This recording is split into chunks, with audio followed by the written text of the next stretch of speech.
विषय हैप्पी दिवाली और त्रिपुरा এবং পশ্চিমবঙ্গে আমরা একটা জিনিস আমরা দেখেছি যে আমাদের যখন এই শ্যামা মায়ের পুজো হয় সেটা কিন্তু দীপাবলি উপলক্ষে।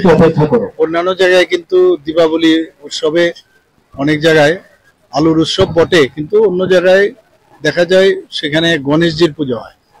আমাদের এখানে মা কালীর এবং শ্যামা মায়ের পুজো হয়। আমি একটু আগেও আমাদের ত্রিপুরা সুন্দরী মায়ের মন্দিরে গিয়েছিলাম।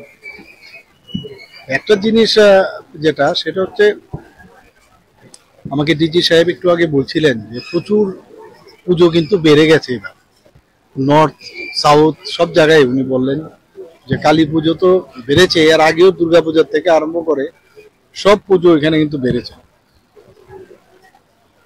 তো এটাকে যদি আমরা ধরে আমরা বলি যে socio economical condition of Tripura have been uplifted.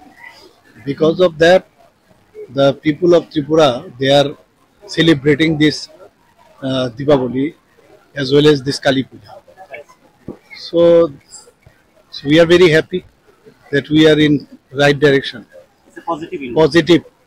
And আমরা জানি যে এটা আলুর উৎসব এবং অন্ধকার থেকে আলুর দিকে যাওয়া। আমি সমস্ত ত্রিপুরাবাসীকে এটাই বলবো যে আজকের দিনটা আমাদের জন্য অত্যন্ত মহত্বপূর্ণ এবং এই দিনে আমরা অজ্ঞানতার থেকে জ্ঞানের দিকে যাওয়া,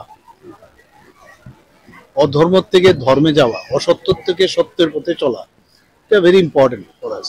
তো এই দিনে আমরা আলুর যেটা আমরা অন্ধকার থেকে আলুর দিকে যাব, পাশাপাশি এই জিনিসগুলো আমাদের থাকতে হবে। অ্যান্ড আমি সমস্ত ত্রিপুরাবাসীকে আজকে এই দীপাবলি উৎসব উপলক্ষে হার্দিক অভিনন্দন ও শুভেচ্ছা জানাচ্ছি।